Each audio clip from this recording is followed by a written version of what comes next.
প্রিয় শিক্ষার্থীরা, আশা করি তোমরা ভালো আছো।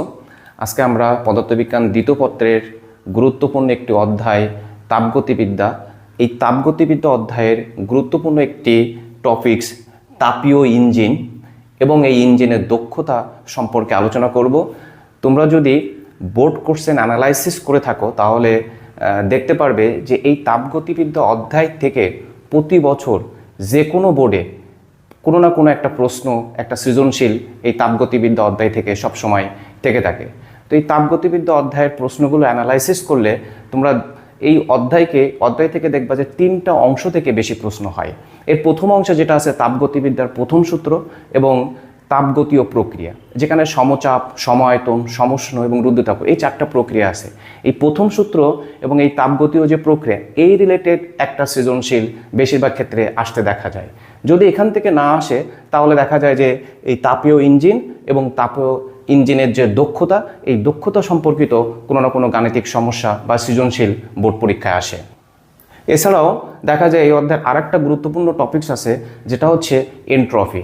এনট্রপি অনেক সময় বোর্ড পরীক্ষায় ইন্ডিভিজুয়ালি এনট্রপি থেকে একটা সৃজনশীল থাকতে পারে, অথবা যেটা দেখা যায় বেশিরভাগ ক্ষেত্রে এই যে তাপীয় ইঞ্জিন এবং ইঞ্জিনের দক্ষতা রিলেটেড যেসব গাণিতিক সমস্যাগুলো আছে তার সাথে এনট্রপি যুক্ত হয়ে আসতে পারে, অথবা ওই যে তাপগতিবিদ্যার প্রথম সূত্র এবং ওই যে চারটে প্রক্রিয়া সমচাপ, সমায়তন, সমষ্ণ এবং রুদ্ধতাপ, ওখানে যে কৃতকাজ বের করতে বলে, ওখানে যে চূড়ান্ত তাপমাত্রা, তারপর হচ্ছে চূড়ান্ত আয়তন, এগুলো যে বের করতে পারে ওর সাথেও এনট্রপি যুক্ত হয়ে আসতে পারে।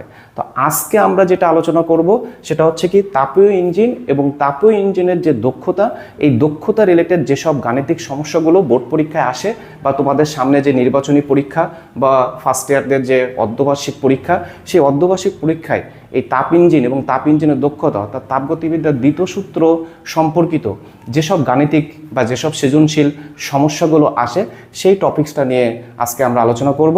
তো আমি এখানে এই ইঞ্জিনের দক্ষতা রিলেটেড যেসব গাণিতিক সমস্যাগুলো এখানে আসে সেটা অ্যানালাইসিস করে দেখছি যে যদি তোমরা কয়েকটা নিয়ম মনে রাখো তাহলে এই ইঞ্জিনের দক্ষতা রিলেটেড যেসব সমস্যাগুলো আসবে তোমরা এটা সমাধান করতে পারবা। আজকে আমরা মেনলি এই সৃজনশীলটা আসলে সমাধান করব। যদি এই সৃজনশীলটা তুমি ঠিকমতো বুঝে থাকো এবং খাতা কলম নিয়ে যদি তুমি নোট মতো করে লিখে রাখো তাহলে আমার বিশ্বাস যে এই ইঞ্জিনের দক্ষতা বা তাপ ইঞ্জিনের দক্ষতা রিলেটেড যেসব গাণিতিক সমস্যাগুলো পরীক্ষায় আসে তুমি সেটা সমাধান করতে পারবা। তুমি দেখলে বুঝবা যে এখানে যে সৃজনশীলগুলো আসে এর বাইরে আসলে ইঞ্জিনের দক্ষতা রিলেটেড খুব একটা ম্যাথ নাই। তুমি যে ম্যাথে ইঞ্জিনের দক্ষতা রিলেটেড যে বোর্ডে আসুক না কেন, আমার মনে হয় তুমি যদি এই যে এখানে চারটা যে ম্যাথ আছে, এই চারটা যে গাণিতিক সমস্যা আছে, এই চারটা গাণিতিক সমস্যার কোনো না কোনোটার সাথে দেখবা যে মিলে যাবে। যেমন আমি এখানে একটা অঙ্ক দিছি যে একটা কান্ন ইঞ্জিনের 327 ডিগ্রি সেলসিয়াস তাপমাত্রায় তাপ ইঞ্জিন থেকে তাপ গ্রহণ করে কার্য সম্পাদন শেষে 27 ডিগ্রি সেলসিয়াস তাপমাত্রা তাপগ্রাহকে কিছু তাপ বর্জন করে। এখানে ইঞ্জিনের দক্ষতা নির্ণয় করতে বলছে। পরেরটাই বলছে যে ইঞ্জিনের দক্ষতা দ্বিগুণ করতে গেলে কি ব্যবস্থা গ্রহণ করতে হবে, অথবা ইঞ্জিনের দক্ষতা 100% সম্ভব কিনা। 3 নম্বরে আছে ইঞ্জিনের দক্ষতা 10% বৃদ্ধি করতে হলে। পরেরটাই দেখো বলছে ইঞ্জিনের দক্ষতা বৃদ্ধি করতে হলে তুমি কি ব্যবস্থা গ্রহণ করবে। অর্থাৎ এখানে মেনলি কিন্তু তিনটা নিয়ম আসে বেশিরভাগ ক্ষেত্রে। একটা হচ্ছে ইঞ্জিনের দক্ষতা 100% হতে হলে কি ব্যবস্থা গ্রহণ করতে হয়, আর একটা হচ্ছে ইঞ্জিনের দক্ষতা 10% বৃদ্ধি করতে হলে, অর্থাৎ ইঞ্জিনের দক্ষতা অনেক সময় তোমাকে বৃদ্ধি করতে বলবে, বৃদ্ধি করতে হলে কি ব্যবস্থা গ্রহণ করতে হবে সেটা বের করতে হবে। যেখানে ইঞ্জিনের দক্ষতা কত % বৃদ্ধি করতে হবে সেটা দেওয়া থাকবে, আবার কত % বৃদ্ধি করতে হবে সেটা অনেক সময় দেওয়া থাকবে না। সেক্ষেত্রে দুইটা নিয়ম আছে। তো আমরা আজকে এই সৃজনশীল সমস্যাটা আসলে সমাধান করব। তো তার আগে আসলে এটা সমাধান করার জন্য আমার যেসব সূত্রগুলো যতটুকু জানা দরকার আমি ততটুকু একটু ব্যাখ্যা করব। ডিটেলস ব্যাখ্যায় আসলে আজকে আমরা যাব না। আমার যে একাডেমিক সাইকেলগুলো আছে তখন এই জিনিসগুলো নিয়ে আমরা ডিটেলস ব্যাখ্যা করব। তো চলো আমরা এই ইঞ্জিনটা ব্যাখ্যা করার আগে, এই ম্যাথটা সমাধান করার আগে আমরা একটু তাপ ইঞ্জিন কি, এই তাপ ইঞ্জিন সম্পর্কে একটু জেনে আসি। তাপ ইঞ্জিন বা তাপীয় ইঞ্জিন, তোমরা জানো যে শক্তির অনেকগুলো রূপভেদ আছে। যেমন যান্ত্রিক শক্তি, তাপ শক্তি, শব্দ শক্তি, আলোক শক্তি, বিদ্যুৎ শক্তি, রাসায়নিক শক্তি, নিউক্লিয় শক্তি, এরকম অনেকগুলো শক্তির রূপভেদ আছে। এবং শক্তি কখনো সৃষ্টি বা ধ্বংস করা যায় না। শক্তি শুধু এক রূপ থেকে অপর এক বা একাধিক রূপে আসলে পরিবর্তিত হয়।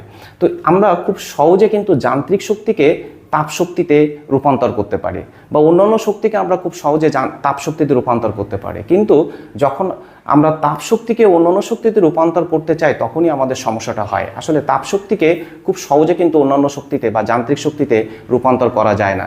সেক্ষেত্রে আমাদের একটা তাপীয় ইঞ্জিনের প্রয়োজন হয়। এই জন্য তাপীয় ইঞ্জিন হচ্ছে যে যন্ত্র তাপ শক্তিকে যান্ত্রিক শক্তিতে রূপান্তর করবে। কি করবে? তাপ শক্তিকে যান্ত্রিক শক্তিতে রূপান্তর করে, সেই যন্ত্রটাকে আমরা বা সেই ইঞ্জিনটাকে আমরা বলবো হচ্ছে কি তাপীয় ইঞ্জিন। কি করবে? তাপ শক্তিকে যান্ত্রিক শক্তি। তাহলে আমরা তাপীয় ইঞ্জিন বলতে পারি যে তাপ শক্তিকে রূপান্তর করবে যান্ত্রিক শক্তিতে। যদি যে ইঞ্জিন তাপ শক্তিকে যান্ত্রিক শক্তিতে রূপান্তর করে, তাকে আমরা বলবো হচ্ছে কি তাপীয় ইঞ্জিন। এবং এই তাপীয় ইঞ্জিনের একটা তাপ উৎস থাকবে এবং তার একটা তাপ গ্রাহক থাকবে। সে তাপ উৎস থেকে তাপ গ্রহণ করে এবং তাপ গ্রাহকে সে হচ্ছে কি করবে? তাপ বর্জন করবে। এবং এই ইঞ্জিনটা যখন কাজ করবে তখন তার একটা কার্যনির্বাহক বস্তু থাকবে। যেমন তাপ ইঞ্জিন আসলে কোনগুলো? যেমন আমাদের তাপ ইঞ্জিন আছে বাষ্পীয়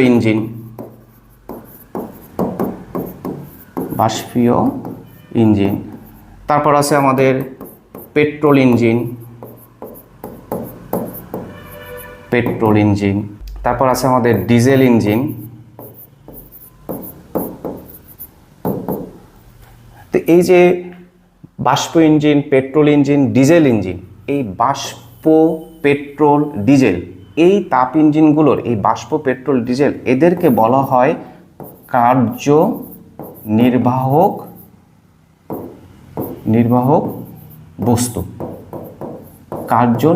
বস্তু। অর্থাৎ একটা তাপ ইঞ্জিন যখন তাপ শক্তিকে যান্ত্রিক শক্তিতে রূপান্তর করবে, তখন ওই তাপ ইঞ্জিনের কিছু কার্যনির্বাহক বস্তু, প্রত্যেকটা তাপ ইঞ্জিনের একটা কার্যনির্বাহক বস্তু থাকবে। যেমন আমার বাষ্প ইঞ্জিনের কার্যনির্বাহক বস্তু হচ্ছে বাষ্প, পেট্রোল ইঞ্জিনের কার্যনির্বাহক বস্তু হচ্ছে পেট্রোল, এবং ডিজেল ইঞ্জিনের কার্যনির্বাহক বস্তু হচ্ছে কি ডিজেল। এবং এই কার্যক্ষেত্রে মূলত এই যে তাপ ইঞ্জিন, এই তাপ ইঞ্জিনগুলোর অনেক দোষ ত্রুটি থাকে। তো ফরাসি প্রকৌশলী নিকোলাস লিওনার্দো সাদি-কার্নো 1832 সালে সে একটা গুরুত্বপূর্ণ তার একটা বই লেখে, যেটা ছিল হচ্ছে বইটার নাম reflection on the power of fire.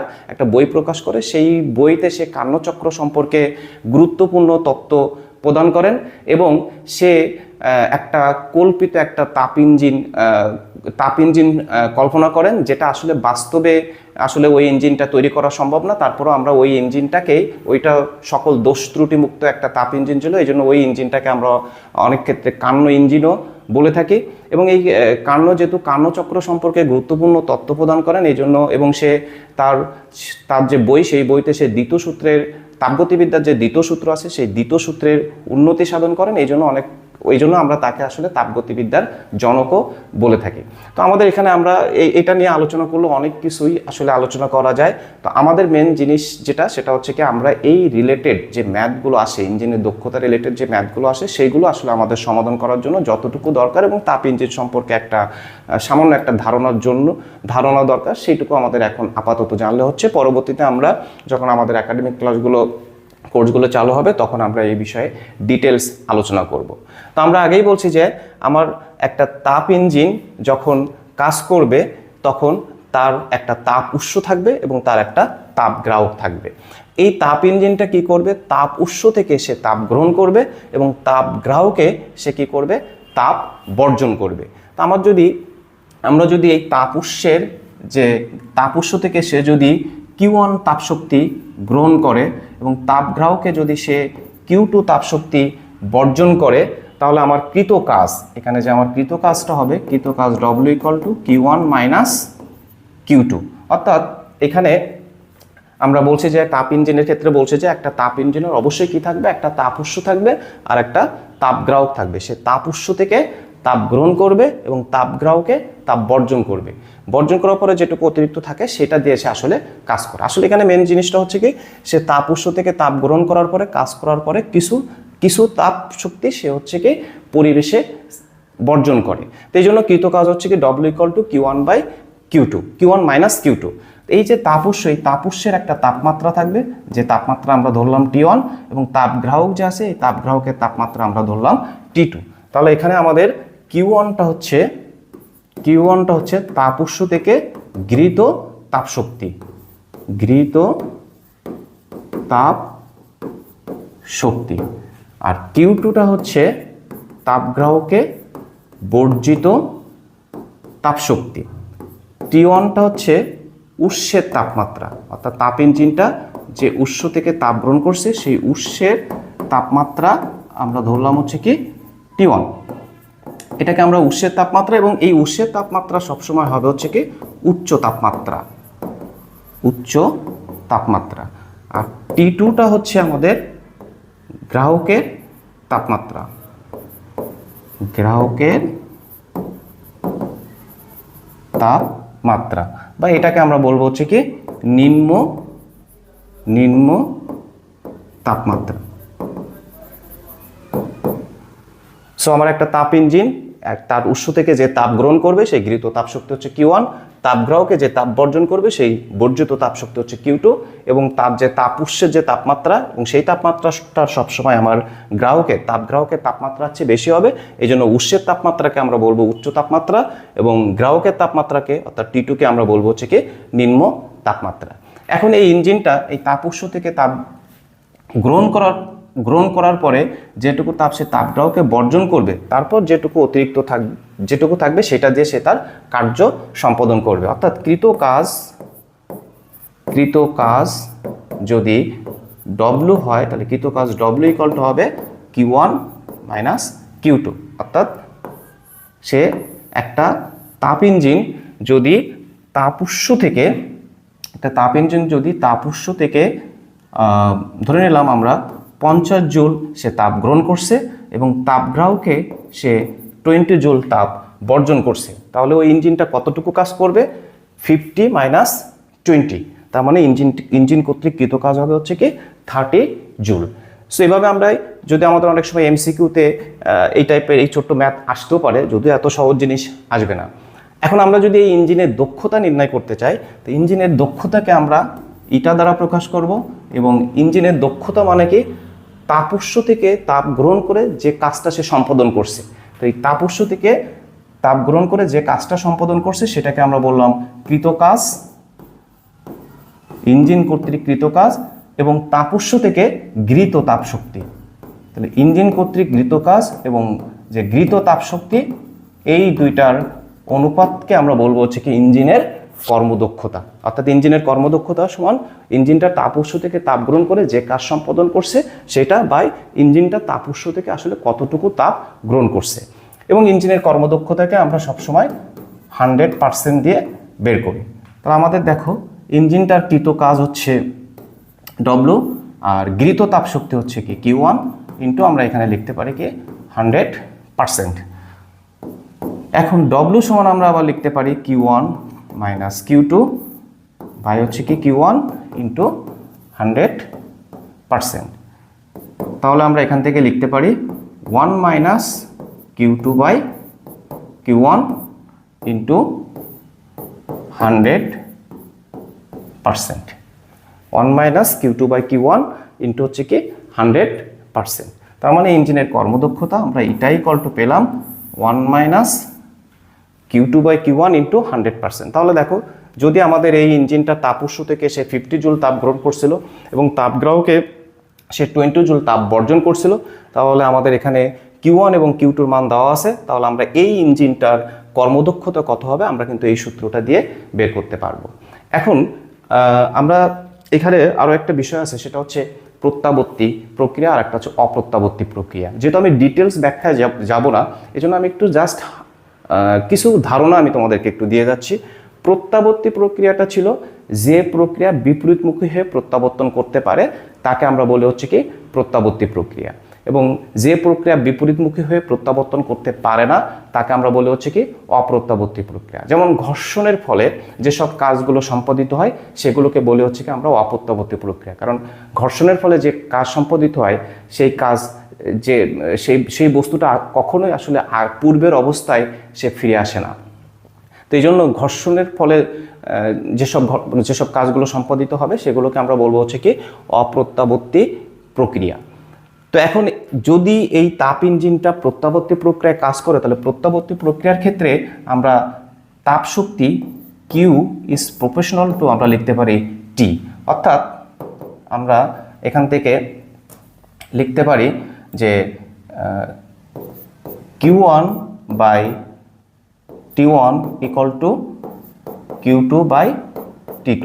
যদি Q1 by T1 equal to Q2 by T2 লেখা যায় তাহলে আমরা এখান থেকে দেখো লিখতে পারি যে অতএব Q2 by Q1 equal to T2 by T1, Q2 by Q1 equal to T2 by T1। এটা আমরা কোন প্রক্রিয়ার ক্ষেত্রে লিখতে পারি? যদি তাপ ইঞ্জিনটা প্রত্যাবর্তী প্রক্রিয়ায় কাজ করে। তাহলে প্রত্যাবর্তী প্রক্রিয়ার ক্ষেত্রে এই ইঞ্জিনের কর্মদক্ষতা আমরা এটা ইকুয়াল টু লিখতে পারি 1 মাইনাস এই যে Q2 বাই Q1, এখানে আমরা লিখতে পারি T2 by T1 into 100%, T2 by T1 into 100%। So দেখো আমাদের এখান থেকে আমরা যে অঙ্কটা যে সৃজনশীলটা আজকে সলভ করব সেটার জন্য আমার আসলে এই দুইটা সূত্র আমার একটু দরকার। একটা হচ্ছে ইঞ্জিনের কর্মদক্ষতা বের করতে গেলে, ইঞ্জিনের কর্মদক্ষতা বের করার ক্ষেত্রে এটা equal to 1 minus T2 by T1 into হচ্ছে কি 100%, যেখানে T2টা হচ্ছে আমার গ্রাহকের তাপমাত্রা বা নিম্ন তাপমাত্রা আর T1টা হচ্ছে আমার উৎসের তাপমাত্রা বা উচ্চ তাপমাত্রা। তো আমরা যদি ইঞ্জিনের কর্মদক্ষতা বের করতে বলে আমাদের যদি T2 এবং T1 এই মান যদি দেওয়া থাকে তাহলে আমরা ইঞ্জিনের কর্মদক্ষতা বের করতে পারবো। এখন যদি ইঞ্জিনের দক্ষতা বৃদ্ধি করতে চাই তাহলে আমাদেরকে কি ব্যবস্থা গ্রহণ করতে হবে? অর্থাৎ বেশিরভাগ ক্ষেত্রে এখানে যে ম্যাথগুলো আসে সেখানে দেখা যায় যে ইঞ্জিনের দক্ষতা বৃদ্ধি করতে হলে কি কি ব্যবস্থা গ্রহণ করতে হয়। তো এখানে দেখো তোমরা যদি এই ইকুয়েশনটা একটু দেখো তাহলে এখানে eta equal to 1 minus T2 by T1 into হচ্ছে কি 100%। সুতরাং এই ইটার সাথে T2 আর T1 এর একটা সম্পর্ক আছে। তুমি দেখো এখানে একটু খেয়াল করো, যদি ইঞ্জিনের কর্মদক্ষতা আমরা বৃদ্ধি করতে চাই তাহলে একটা হচ্ছে কি আমার এর যে উৎসের যে তাপমাত্রা আছে এই তাপমাত্রা আমরা যত বেশি করব আমার কিন্তু ইঞ্জিনের কর্মদক্ষতা তত বৃদ্ধি পাবে। আবার যদি আমরা এই যে এখানে যে আমার গ্রাহকের তাপমাত্রা আছে, অর্থাৎ একটা তাপ ইঞ্জিন সে তাপ উৎস থেকে 50 জুল তাপ গ্রহণ করে তাপগ্রাহকে সে 20 জুল তাপ বর্জন করছে। যদি 20 জুল তাপ বর্জন না করে 10 জুল করতো তার মানে কি তার মানে কিন্তু ওই ইঞ্জিনের কর্মদক্ষতা আরও বেশি হতো। তো সেটা আমরা দেখো এই গাণিতিক এই যে ইকুয়েশনটা থেকে আমরাও দেখতে পারি যে এখানে যে আমাদের eta equal to 1 minus T2 by T1, এখানে আসলে এই ইটার সাথে T2 এবং T1 এর সম্পর্কটা কি? এখানে আসলে ইটা ইজ প্রপোর্শনাল টু আসলে কিন্তু T1 এবং এটা ইজ প্রপোর্শনাল টু আসলে 1 বাই T2। অনেকেই এক্ষেত্রে এই T2 T1 উপর নিচে দেখে অনেকে মনে করে যে এটার সাথে মনে হয় T2 সমানুপাতিক এবং T1 হচ্ছে কি ব্যস্তানুপাতিক। আসলে এখানে 1 মাইনাস আছে। সো এই জন্য ইটায়ের সাথে আমার T1 এর সম্পর্ক হচ্ছে সমানুপাতিক এবং ইটায়ের সাথে আমার T2 এর সম্পর্ক হচ্ছে কি ব্যস্তানুপাতিক। অর্থাৎ যদি আমরা কোনো ইঞ্জিনের কর্মদক্ষতা বৃদ্ধি করতে চাই তাহলে আমার এর উৎসের তাপমাত্রা বাড়াতে হবে অথবা গ্রাহকের তাপমাত্রা কমাতে হবে। তাহলে আমরা দেখো এখান থেকে বলতে পারি যে কোনো ইঞ্জিনের কর্মদক্ষতা বৃদ্ধি করতে গেলে হয় এর উৎসের তাপমাত্রা বাড়াতে হবে অথবা গ্রাহকের তাপমাত্রা কমাতে হবে। এই লাইনটা একটু তোমরা নোট করে রাখবে যে কোনো ইঞ্জিনের দক্ষতা বৃদ্ধি করতে হলে কি কি ব্যবস্থা গ্রহণ করতে হবে। তো এখান থেকে আমরা দেখলাম যে কোনো ইঞ্জিনের দক্ষতা বৃদ্ধি করতে হলে আমি একটু লিখে দেই তোমাদের, কোনো ইঞ্জিনের দক্ষতা বৃদ্ধি করতে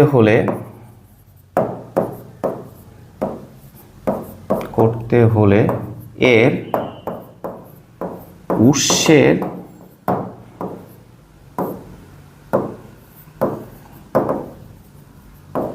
তাপমাত্রা বাড়াতে হবে অথবা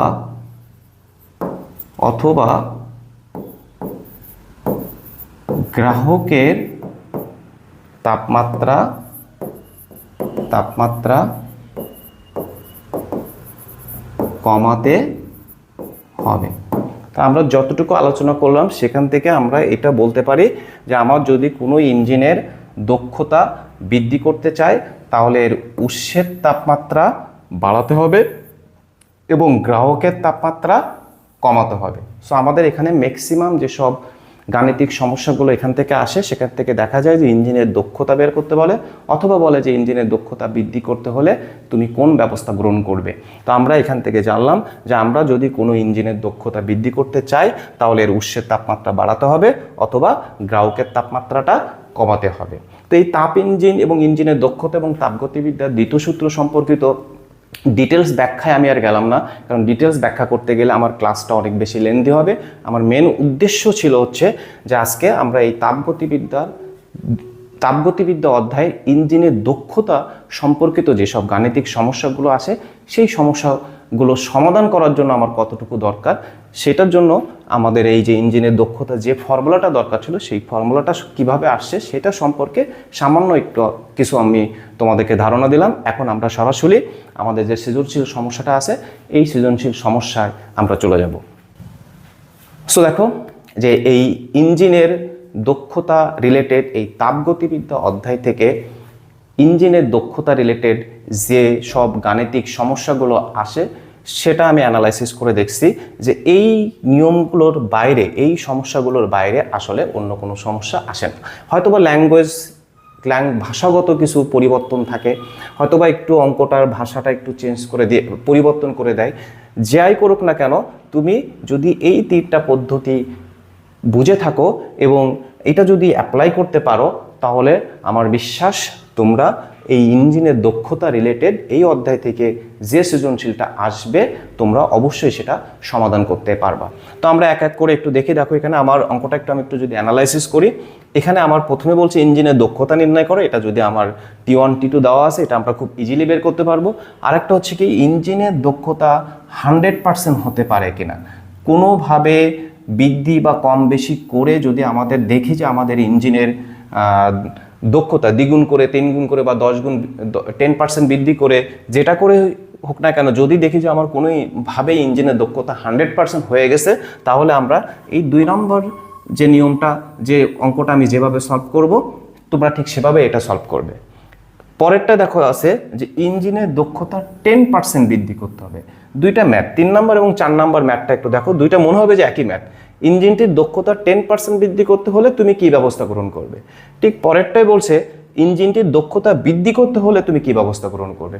প্রথম দেখায় মনে হবে এই দুইটা ম্যাথ মনে হয় একই, এই দুইটা সমস্যা মনে হয় একই সমস্যা, কিন্তু আসলে দেখো 3 নম্বরে বলছে ইঞ্জিনটির দক্ষতা 10% বৃদ্ধি করতে হবে, একইভাবে 4 নম্বরে বলছে ইঞ্জিনটির দক্ষতা বৃদ্ধি করতে হবে।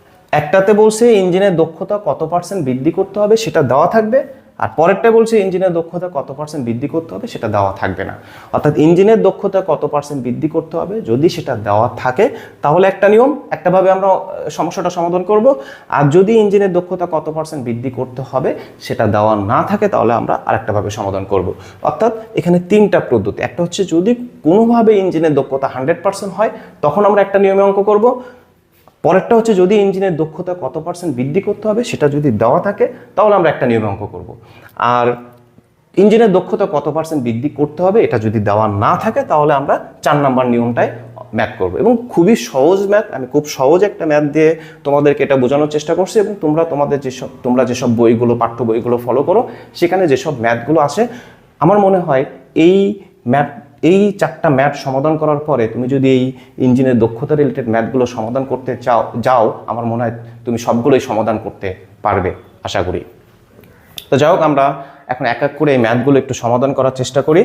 সো আমরা প্রথম যে ম্যাথটা সমাধান করব সেটা হচ্ছে একটি কার্নো ইঞ্জিন 327 ডিগ্রি সেলসিয়াস তাপমাত্রায় তাপ ইঞ্জিন থেকে তাপ গ্রহণ করে কার্য সম্পাদন শেষে 27 ডিগ্রি সেলসিয়াস তাপমাত্রার তাপগ্রাহকে কিছু তাপ বর্জন করে। তো এখানে আমাদের যে যে জিনিসগুলো দেওয়া আছে আমরা একটু ডাটাগুলো একটু লেখার চেষ্টা করি। যে এখানে আমার দেওয়া আছে, কি দেওয়া আছে, উৎসের তাপমাত্রা। আমি একটু ডিটেলস করার চেষ্টা করছি, একটু সময় হয়তো বা একটু বেশি লাগবে, তারপরও আশা করি তোমাদের এটাতে সুবিধা হবে। উৎসের তাপমাত্রা T1 এখানে আমার দেওয়া আছে 327 ডিগ্রি সেলসিয়াস। এটাকে আমার অবশ্যই কিসে নিতে হবে, ক্যালভিনে নিতে হবে। 327-এর সাথে আমরা 273 যোগ করে দেব, তাহলে এটা আসবে কত ক্যালভিন, 273 যোগ করলে এটা আসছে 600 ক্যালভিন। এটা হচ্ছে উৎসের তাপমাত্রা। ঠিক একইভাবে আমার গ্রাহকের তাপমাত্রা, গ্রাহকের তাপমাত্রা T2 সমান দেওয়া আছে 27 ডিগ্রি সেলসিয়াস। সো 27 প্লাস এর সাথে আমার যোগ হবে 273 ক্যালভিন সমান হচ্ছে 300 ক্যালভিন। আমার উৎসের তাপমাত্রা দেওয়া আছে, গ্রাহকের তাপমাত্রা দেওয়া আছে, আমার বের করতে বলছে ইঞ্জিনের কর্মদক্ষতা। আমরা কর্মদক্ষতাকে আমরা ইটা দ্বারা প্রকাশ করি এবং এই ইটা সমান হচ্ছে কি হট। ইঞ্জিনের কর্মদক্ষতা যদি আমরা এখন বের করতে চাই, তাহলে আমরা যে ফর্মুলাটা একটু আগে শিখছি, যে ইঞ্জিনের দক্ষতা নির্ণয়ের ফর্মুলা, যে আমরা জানি ইঞ্জিনের কর্মদক্ষতা এটা equal to 1 minus T2 by T1 into 100%। 1 minus T2 হচ্ছে আমাদের 300 আর T1 হচ্ছে কি আমাদের 600 ইন্টু হচ্ছে কি 100%। সো এটা করলে এখানে আসবে, টোটালটা ক্যালকুলেশন করলে এটা বোঝা যাচ্ছে যে এটা 50% চলে আসবে। তাহলে দেখো আমাদের যে ইঞ্জিনটির দক্ষতা নির্ণয় করতে বলছে, যদি আমরা কোনোভাবে ইঞ্জিনের উৎসের তাপমাত্রা এবং গ্রাহকের তাপমাত্রা যদি আমার দেওয়া থাকে, দেওয়া না থাকলেও আমরা ওই যে W = Q1 মাইনাস Q2 এবং প্রত্যাবর্তী প্রক্রিয়ার ক্ষেত্রে আমাদের যেটা আছে যে এই সূত্রগুলো অনেক অঙ্কে হয়তো বা এই Q1 W = Q1 Q2, আরেকটা সূত্র হচ্ছে Q1 by T1 = Q2 by T2। যদি এই T1 T2 এর মান সরাসরি প্রশ্নে দেওয়া নাও থাকে, এই দুইটা সূত্র অ্যাপ্লাই করে আমরা কিন্তু T1 এবং T2 এর মান বের করতে পারবো। এবং কোনোভাবে যদি আমরা T1 এবং T2 এর মান বের করতে পারি, তাহলে আমরা কিন্তু ইঞ্জিনের দক্ষতাও বের করতে পারবো। তো এটা খুব সহজ একটা ম্যাথ। অনেক সময় এই ম্যাথটাও 3 মার্কের জন্য আসে, একটু ঘোরায়, যে এখানে যেমন সরাসরি T1 আর T2 এর মানটা দেওয়া আছে, হয়তো বা প্রশ্নে সরাসরি দেওয়া না থাকতেও পারে, Q1 Q2 এর মান দেওয়া থাকতে পারে, কৃতকাজের মান দেওয়া থাকতে পারে, সেখান থেকে আমরা Q2 বা Q1 বের করে আমরা এখান থেকে T1 আর T2 বের করতে পারবো। তো আশা করি এই টাইপের ম্যাথ আসলে তোমরা সবাই পারবে। সো আমাদের 2 নম্বর যে ম্যাথটা ছিল, আমরা এখন একটু 2 নম্বর ম্যাথটাতে দেখি। সো দেখো 2 নম্বর ম্যাথটাও ঠিক একই প্রসেস। এখানে বলছে যে ইঞ্জিনটির দক্ষতা দ্বিগুণ করা সম্ভব কিনা, অথবা এই ম্যাথটা একটু অন্যভাবে আসতে পারে যে ইঞ্জিনটির তাপীয় দক্ষতা 100% হতে হলে কি ব্যবস্থা গ্রহণ করতে হবে। আমি ম্যাথটা একটু এমনভাবেই সিলেক্ট করছি যাতে এর কর্মদক্ষতা দেখো বুঝতে পারছো যে 50% আসছে।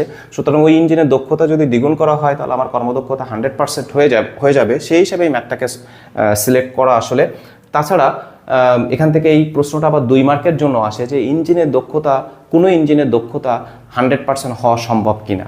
আমরা জানি যে কোনো ইঞ্জিনের দক্ষতা আসলে 100% হওয়া সম্ভব না। কেন সম্ভব না সেটার ব্যাখ্যাটাও আমরা এই ম্যাথটা যদি সলভ করি তাহলে এখানে আমরা পেয়ে যাব। তো এখানে আমাদের যে ডাটাগুলো দেওয়া ছিল, আমি যদি আবার একটু সংক্ষেপে লিখি, যে আমার এখানে উৎসের তাপমাত্রা T1, এই উৎসের তাপমাত্রা আমাদের T1 সমান ছিল হচ্ছে 600 ক্যালভিন, একটু আগে আমরা এর আগের অঙ্কে আমরা দেখছি, এবং গ্রাহকের তাপমাত্রা T2 হচ্ছে কি 300 ক্যালভিন, এবং আমরা ইঞ্জিনের যে কর্মদক্ষতাটা বের করছি সেই কর্মদক্ষতা ছিল 50%। সো এটা আমার হচ্ছে কি এই ডাটাটা আমার এখানে দেওয়া আছে। এখন আমার বলছে ইঞ্জিনের কর্মদক্ষতা দ্বিগুণ করা সম্ভব কিনা। তা আমরা যদি ইঞ্জিনের কর্মদক্ষতা দ্বিগুণ করি, তাহলে এর যে পরিবর্তিত কর্মদক্ষতা এটা হবে 2 × এটা সমান হচ্ছে কি 100%। সেজন্যই কিন্তু বলছে যে অথবা ইঞ্জিনটির তাপীয় দক্ষতা 100% হতে হলে কি ব্যবস্থা নিতে হবে। সো এই ম্যাথটা সেই ক্ষেত্রে প্রযোজ্য, এই নিয়মটা সেই ক্ষেত্রে প্রযোজ্য যদি কোনো ইঞ্জিনের দক্ষতা দ্বিগুণ করে হোক, 3 গুণ করে হোক, 10% বৃদ্ধি করে হোক বা যেটাই করে হোক না কেন, যদি কোনোভাবে ইঞ্জিনের দক্ষতা 100% হয়ে যায় তাহলে আমরা এই নিয়মটা ফলো করব। তো ইঞ্জিনের দক্ষতা এটা prime equal two 100%, that means এটাকে আমরা বলতে পারি 1, অর্থাৎ ইঞ্জিনের দক্ষতা যেহেতু 100% হয়ে গেছে, সুতরাং এটা আমরা কিভাবে এখন সলভ করব। তো আমরা যে জিনিসটা জানি, ওই যে একটু আগে আমরা থিওরিটা প্রমাণ করার সময় আমরা যেটা লিখছিলাম যে কোনো ইঞ্জিনের দক্ষতা বৃদ্ধি করতে হলে এর উৎসের তাপমাত্রা বাড়াতে হবে অথবা গ্রাহকের তাপমাত্রা কমাতে হবে। তো এই টাইপের ম্যাথগুলো যখন আসবে তখন আমরা অবশ্যই এই লাইনটা একটু আমরা সব সময় একটু লিখব যে আমরা জানি কোনো ইঞ্জিনের দক্ষতা বৃদ্ধি করতে হলে এর উৎসের তাপমাত্রা বাড়াতে হবে অথবা গ্রাহকের তাপমাত্রা কমাতে হবে।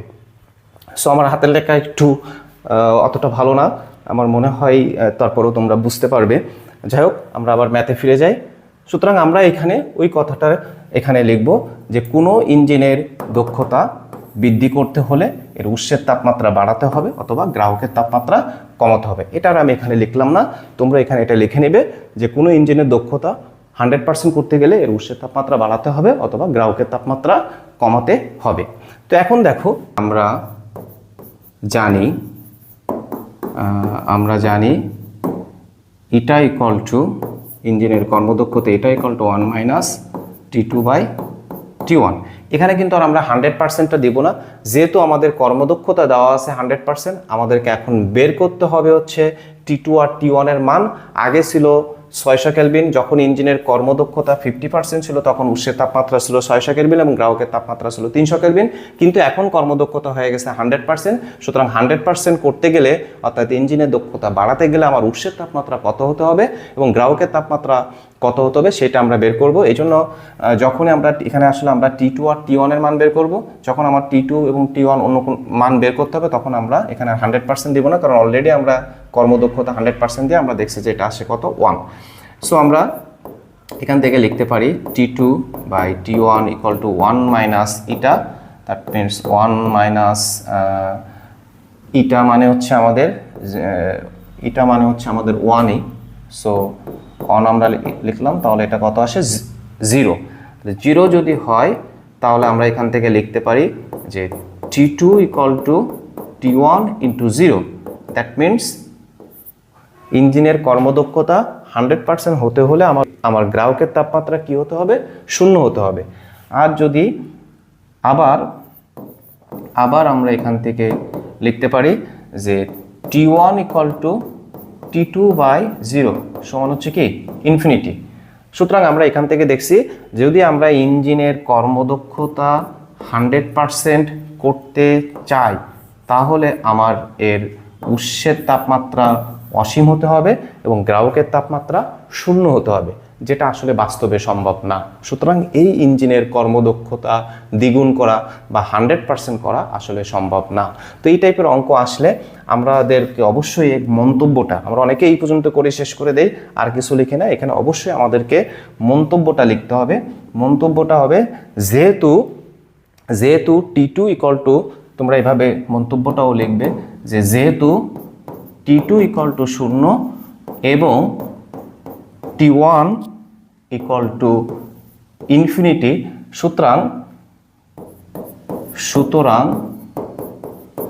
সুতরাং কোনো ইঞ্জিনের কর্মদক্ষতা 100% করতে হলে এর উৎসের তাপমাত্রা অসীম এবং গ্রাহকের তাপমাত্রা 0 হতে হবে, যেটি বাস্তবে আসলে সম্ভব না। এই জন্য কোনো ইঞ্জিনের কর্মদক্ষতা 100% হতে পারে না। সো এই ছোট্ট একটা ম্যাথ, অনেক সময় এটা 2 মার্কের জন্য অনুধাবনমূলক প্রশ্ন হিসাবে আসে, তখন একটু তোমরা ব্যাখ্যা করে লিখবে। আবার এটা 4 মার্কের জন্যও কিন্তু আসে। তো যদি কোনোভাবে দেখো যে কোনো ইঞ্জিনের দক্ষতা 100% হয়ে গেছে তাহলে তোমরা এই টেকনিকটা ফলো করতে পারো। এটা অবশ্যই পরের টেকনিক যেটা আছে, যে টেকনিকটা আমি তোমাদেরকে শেখাবো সেটা দিয়েও করতে পারো, তবে এটা এভাবেই আরও সংক্ষেপে করতে পারবে। সো এর পরের যে ম্যাথটা আছে, 3 নাম্বার যে ম্যাথটা আমাদের আছে সেটা হচ্ছে, সেই ম্যাথটা একটু আমরা সমাধান করার চেষ্টা করি। দেখো এখানেও ওই একই ম্যাথ, আমার উদ্দীপকটা সেম রেখে এখন আমরা বলছি যে এই ইঞ্জিনের দক্ষতা 10% বৃদ্ধি করতে হলে তুমি কি ব্যবস্থা গ্রহণ করবে। কত পার্সেন্ট বৃদ্ধি করতে হবে? 10%। সুতরাং আমি বলছি যে এই 3 নাম্বার এবং এর পরের যে টেকনিকটা আমরা শিখব সেখানে আসলে কত পার্সেন্ট বৃদ্ধি করতে হবে এটা বলে দেওয়া নেই। এখানে যেমন বলে দিছে ইঞ্জিনটির দক্ষতা 10% বৃদ্ধি করতে হবে। চলো আমরা এটা সমাধান করার চেষ্টা করি। ঠিক একইভাবে আমরা আগের মতনই এখানে যে ডাটাটা আমাদের দেওয়া আছে যে আমাদের উৎসের তাপমাত্রা T1 দেওয়া আছে হচ্ছে 600 কেলভিন এবং গ্রাহকের তাপমাত্রা T2 আমাদের দেওয়া আছে 300 কেলভিন, আর ইঞ্জিনের যে কর্মদক্ষতা এটা আমরা আগে বের করছি 50%। সো যদি ইঞ্জিনের কর্মদক্ষতা আমরা আগে বের না করতাম তাহলে এখানে আমরা বের করে আবার দেখাতাম। সো এখন আমরা যে জিনিসটা করব যে ইঞ্জিনের দক্ষতা কত পার্সেন্ট বৃদ্ধি করতে হবে? 10%। তাহলে ইঞ্জিনের দক্ষতা 10% বৃদ্ধি করতে হলে এর যে পরিবর্তিত দক্ষতা এটা হয়ে যাবে 50 প্লাস 10% সমান হচ্ছে কি 60%। সো এখন আমার ইঞ্জিনের দক্ষতা হয়ে যাবে কত? 60%। 60% মানে আমরা এটাকে লিখতে পারি 0.6। সো এখন আমার ইঞ্জিনের দক্ষতা করতে হবে কত? 60%। তাহলে আমরা যে জিনিসটা জানি যে একটা ইঞ্জিনের দক্ষতা বৃদ্ধি করতে হলে এর উৎসের তাপমাত্রা বাড়াতে হবে এবং গ্রাহকের তাপমাত্রা কমাতে হবে। ইঞ্জিনটির দক্ষতা বৃদ্ধি করতে হলে কি করতে হবে? এর উৎসের তাপমাত্রা বাড়াতে হবে অথবা গ্রাহকের তাপমাত্রা কমাতে হবে।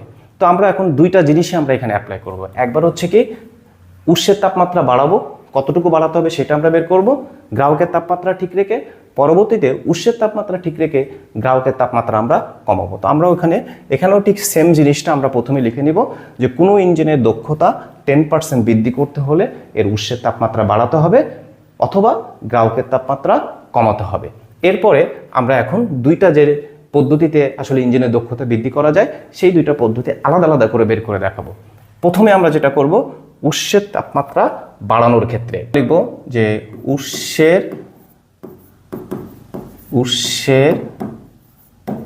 তাপমাত্রা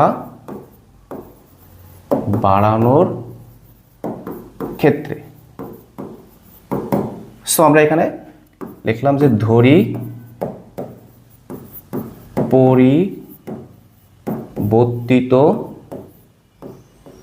উৎসের তাপমাত্রা সমান T1 প্রাইম। পরিবর্তিত উৎসের তাপমাত্রা আমরা ধরলাম হচ্ছে কত? T1 prime. যেহেতু আমার উৎসের তাপমাত্রা আমার এখানে বাড়াতে হবে, সুতরাং আমরা গ্রাহকের তাপমাত্রা যেটা ছিল সেটাই থাকবে। আমরা এখানে শুধু কি উৎসের তাপমাত্রাটা কতটুকু বাড়াতে হবে সেটা আমরা এখন বের করে দেখাবো। এখন আমরা জানি যে ইঞ্জিনের কর্মদক্ষতা eta prime equal to 1 minus T2 by এখানে কত হবে? T1 prime. কারণ কি আমার গ্রাহকের তাপমাত্রা ঠিক রেখে আমরা উৎসের তাপমাত্রাটা পরিবর্তন করে দেখবো যে আসলে কতটুকু হবে। সো এখান থেকে আমরা এখন T1 প্রাইমটা বের করব। সো আমরা এখান থেকে লিখতে পারি T2 বাই T1 প্রাইম সমান 1 মাইনাস ইটা প্রাইম। 1 মাইনাস ইটা প্রাইম মানে হচ্ছে কি 0.6। সো আমরা এখান থেকে লিখতে পারি T1 প্রাইম সমান T2 বাই 1 মাইনাস 0.6 মানে কি 0.4। সো আমার এখানে T2 সমান দেওয়া আছে 300 কেলভিন আর এটা সমান হচ্ছে কি আমার 0.4। সুতরাং আমরা যদি এটাকে ক্যালকুলেশন করি 300 ভাগ 0.4, সো এটা আসে 750 কেলভিন। সো আমাদের T1 প্রাইম আসছে কত দেখলাম? 750 কেলভিন। 750 কেলভিন অর্থাৎ আমরা যদি ইঞ্জিনের দক্ষতা এই যে 10% বৃদ্ধি করে অর্থাৎ 60% করতে চাই তাহলে এর উৎসের তাপমাত্রা বাড়াতে হবে কতটুকু? আগে ছিল 600 কেলভিন, এখন করতে হবে কতটুকু? 750 কেলভিন। তাহলে আমার উৎসের তাপমাত্রা কতটুকু পরিবর্তন করতে হবে? তাহলে পরিবর্তিত উৎসের তাপমাত্রা কি বাড়াতে হবে? তাহলে আমরা এখানে লিখব যে অতএব উৎসের তাপমাত্রা বাড়াতে হবে। কতটুকু বাড়াতে হবে উৎসের তাপমাত্রা সেটাকে আমরা লিখবো অতএব ডেল T1। এখানে তোমরা লিখবে যে অতএব উৎসের তাপমাত্রা বাড়াতে হবে ডেল টি ওয়ান সমান T one prime minus T one সমান আমরা 750 থেকে যদি 600 বাদ দিই তাহলে এটা হচ্ছে কি 150 কেলভিন। সো এইটা একটু, এই ডাটাটা একটু মনে রাখবে যে আমাদের উৎসের তাপ ইঞ্জিনের কর্মদক্ষতা 10% করতে হলে এর উৎসের তাপমাত্রা কত কেলভিন বাড়াতে হবে, আমাদেরকে 150 কেলভিন এটাকে আমার বাড়াতে হবে। আবার গ্রাহকের তাপমাত্রা কমানোর ক্ষেত্রে, আবার গ্রাহকের তাপমাত্রা কমানোর ক্ষেত্রে, সো এখানেও আমরা লিখব যে ধরি পরিবর্তিত গ্রাহকের তাপমাত্রা সমান T2 প্রাইম। এখানে কিন্তু এখন আমার এই উৎসের তাপমাত্রা যেটা আছে, এই উৎসের তাপমাত্রা কিন্তু ফিক্সড থাকবে। আগে দেখো আমরা গ্রাহকের তাপমাত্রা ফিক্সড রাখছিলাম, এখন হচ্ছে কি আমার উৎসের তাপমাত্রাটা ঠিক রাখতে হবে। তাহলে এখানে আমরা লিখবো যে অতএব আমরা লিখতে পারি এটা prime equal to 1 minus T2 prime by T1। তাহলে আমরা যদি ক্যালকুলেশন করি 1 মাইনাস এটা প্রাইম, সো 1 মাইনাস এটা প্রাইম মানে কি 1 মাইনাস 0.6 1 0.4 বা T2 প্রাইম সমান 0.4 ইন্টু T1 হচ্ছে আমাদের 600 কেলভিন। আমরা একবারে লিখে ফেললাম। তাহলে আমরা এখান থেকে T2 প্রাইম সমান 600কে যদি আমরা 0.4 দিয়ে গুণ করি তাহলে এটা হচ্ছে 240 কেলভিন। সো দেখো এখানে আবার তুমি এই ডাটাটা খেয়াল করো, আমরা যে প্রথমে বলছিলাম ইঞ্জিনের কর্মদক্ষতা বৃদ্ধি করতে গেলে উৎসের তাপমাত্রা বাড়াতে হয়, যেটা দেখছি 150 কেলভিন বাড়াতে হচ্ছে। এখন দেখো গ্রাহকের তাপমাত্রা আমরা বলছিলাম যে গ্রাহকের তাপমাত্রা কমাতে হয়। সো আগে ছিল গ্রাহকের তাপমাত্রা 300 কেলভিন, এখন আসছে গ্রাহকের তাপমাত্রা 240 কেলভিন। তাহলে দেখো আমার গ্রাহকের তাপমাত্রা আসলে কতটুকু কমাতে হচ্ছে, অর্থাৎ গ্রাহকের তাপমাত্রা কমাতে হবে ডেল T2 সমান আমরা লিখবো হচ্ছে কি T2 minus T1 prime. So 300 থেকে 240 যদি আমরা বাদ দিই তাহলে এটা আসবে 60 কেলভিন। সুতরাং তুমি দেখো যে আমরা যে থিওরিটিক্যালি যেটা দেখছি যে একটা ইঞ্জিনের কর্মদক্ষতা বৃদ্ধি করতে হলে এর উৎসের তাপমাত্রা বাড়াতে হয় এবং গ্রাহকের তাপমাত্রা কমাতে হয়, এবং ম্যাথমেটিক্যালি আমরা দেখছি, এখন আমরা এই প্রবলেমটা সলভ করেও দেখলাম যে একটা ইঞ্জিনের কর্মদক্ষতা 50 থেকে যদি আমি 60% করতে চাই তাহলে এর উৎসের তাপমাত্রা 150 কেলভিন বাড়াতে হবে এবং গ্রাহকের তাপমাত্রা 60 কেলভিন কমাতে হবে। সো এখন যেটা আমাদের আসছে, সো এখানে যদি আমরা এখন সিদ্ধান্তে আসি, অর্থাৎ আমাদের যদি এখন মন্তব্য লিখতে চাই, তাহলে দেখো আমার এখানে যেহেতু আমরা এখন লিখতে পারি যে আমার ডেল T1টা আমার কার চেয়ে বড়, ডেল T2 এর চেয়ে বড়। তাহলে আমরা এই ইঞ্জিনের কর্মদক্ষতা বৃদ্ধি করতে হলে এখানে আমি প্রশ্নে বলছি যে তুমি কি ব্যবস্থা গ্রহণ করবে। তো আমরা দেখো দুইটা ব্যবস্থা কিন্তু গ্রহণ করতে পারি। আমি এর উৎসের তাপমাত্রা 150 কেলভিন বাড়াতে পারি, আবার গ্রাহকের তাপমাত্রা 60 কেলভিন কমাতে পারি। সুতরাং আমি যে কোনো একটা পদ্ধতি আমাকে অবলম্বন করতে হবে। সো আমি কোন পদ্ধতিটা অবলম্বন করব বা তুমি কোন পদ্ধতিটা অবলম্বন করবে, এখানে অবশ্যই মনে রাখবে একটা তাপমাত্রা আমাদের 100 কেলভিন বাড়াতে যে কাজ করতে হয়, তাপমাত্রা কিন্তু 100 কেলভিন কমাতেও সেই একই কাজ করতে হয়। এখন আমার এই ইঞ্জিনের দক্ষতা করতে হবে হচ্ছে 60%। তাহলে 60% করতে গেলে আমার উৎসের তাপমাত্রা যদি বাড়ানোর দরকার হয় তাহলে 150 কেলভিন বাড়াতে হবে, আর গ্রাহকের তাপমাত্রা যদি আমি কমাতে চাই তাহলে 60 কেলভিন কমাতে হবে। তাহলে আমি কোনটা আমার জন্য সহজ, 100 কেলভিন বাড়ানো সহজ নাকি 60 কেলভিন কমানোটা সহজ? অবশ্যই 60 কেলভিন কমানোটা সহজ। এজন্য আমরা এখানে মন্তব্য লিখব যেহেতু del T1 is greater than del T2, সুতরাং ইঞ্জিনটির কর্মদক্ষতা 60% বৃদ্ধি করতে হলে এর উৎসের তাপমাত্রা বাড়ানোর চেয়ে গ্রাহকের তাপমাত্রা কমানোটাই বেশি শ্রেয়।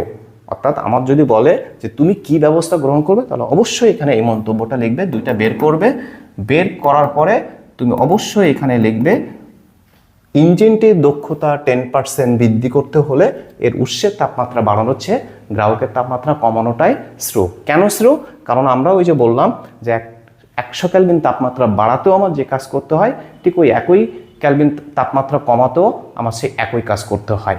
তো আমাদের এই নিয়মটা ছিল, এটা হচ্ছে কি, যখন কোনো ইঞ্জিনের দক্ষতা প্রশ্নে বলে দিবে যে কত পার্সেন্ট বৃদ্ধি করতে হবে, এটা যদি প্রশ্নে দেওয়া থাকে তাহলে যে ম্যাথে আসুক না কেন তুমি যদি এভাবে সমাধান করো ঠিকই এটা সমাধান করতে পারবে।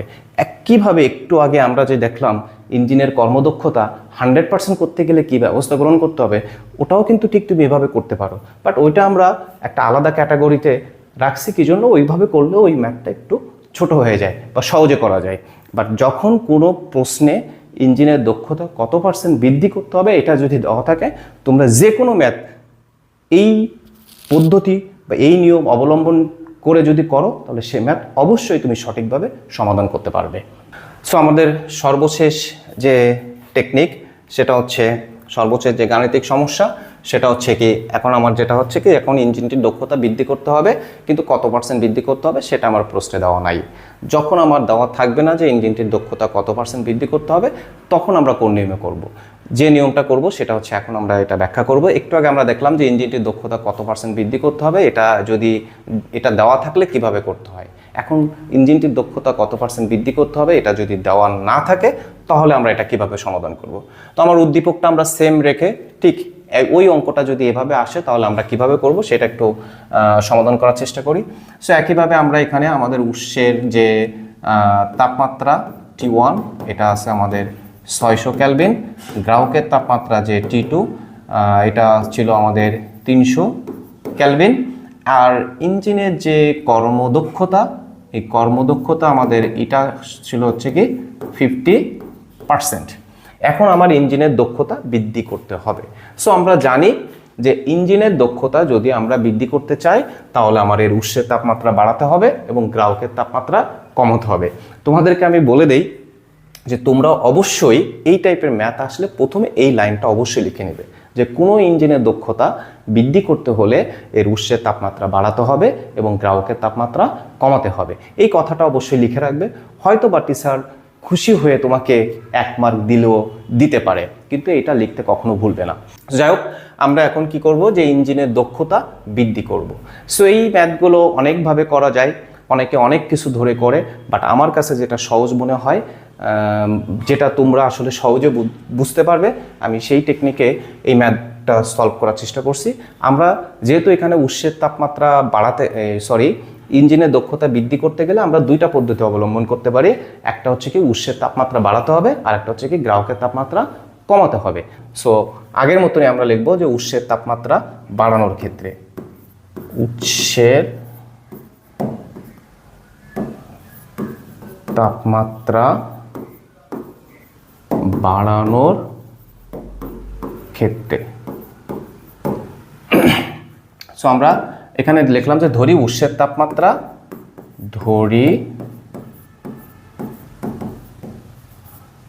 উৎসের তাপমাত্রা 100 কেলভিন বাড়াতে হবে। এটা আমরা ধরে নিচ্ছি 100 কেলভিন বাড়াতে হবে।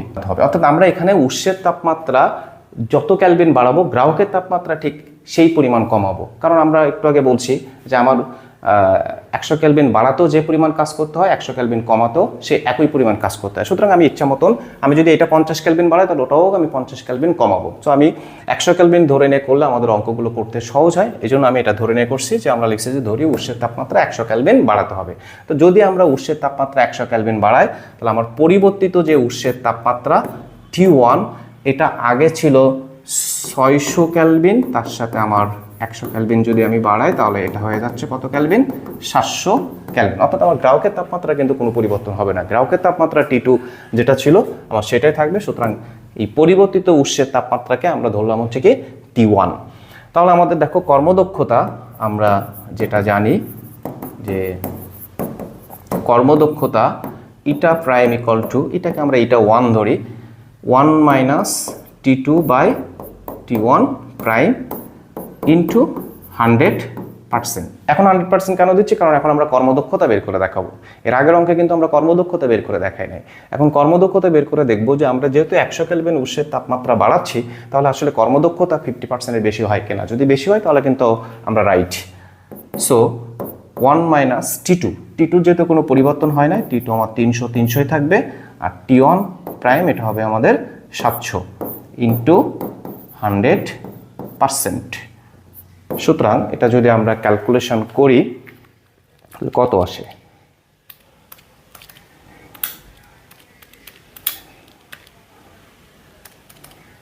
সো এটা আসে 57.14। সো দেখো, আমরা যদি উৎসের তাপমাত্রা 100 কেলভিন বাড়াই, তাহলে আমার ইঞ্জিনটির যে কর্মদক্ষতা, সেই কর্মদক্ষতা আসতেছে হচ্ছে কত? 57.14%। সো আগে ছিল 50%, এখন হচ্ছে 57.14%। তার মানে কি ইঞ্জিনের দক্ষতা 100 কেলভিন বাড়ানোর ফলে ইঞ্জিনের কর্মদক্ষতাও কিন্তু বেড়ে গেছে।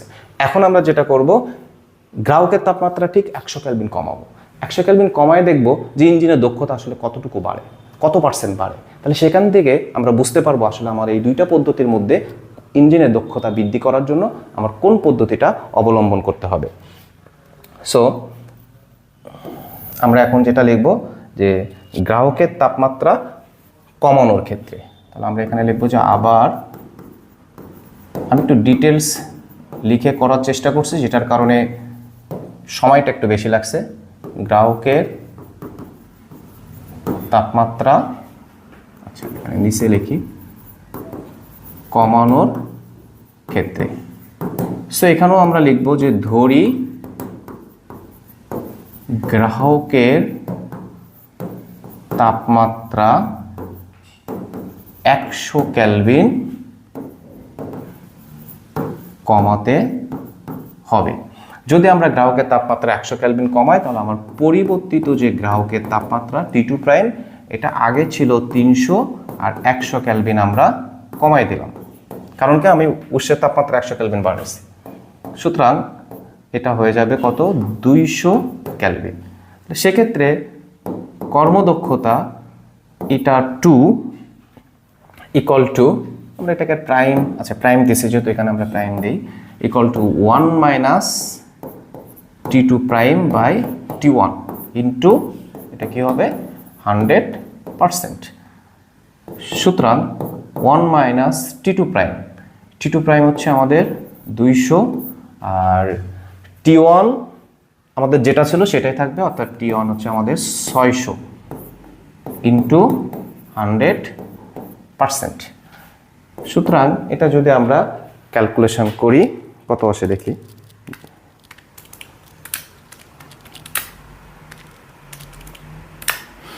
,66.67%।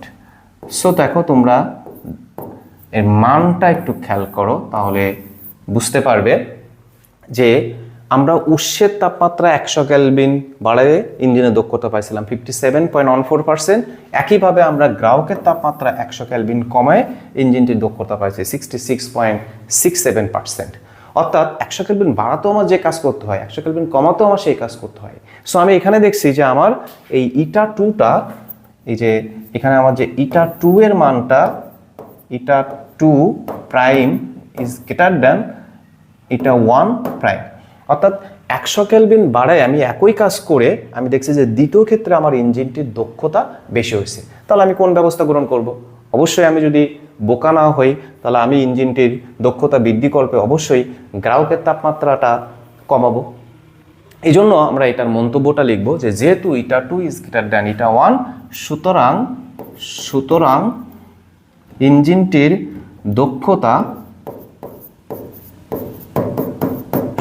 ইঞ্জিনটির দক্ষতা বৃদ্ধি করতে এর উৎসের তাপমাত্রা বাড়ানোর চেয়ে গ্রাহকের তাপমাত্রা কমানোই শ্রেয়।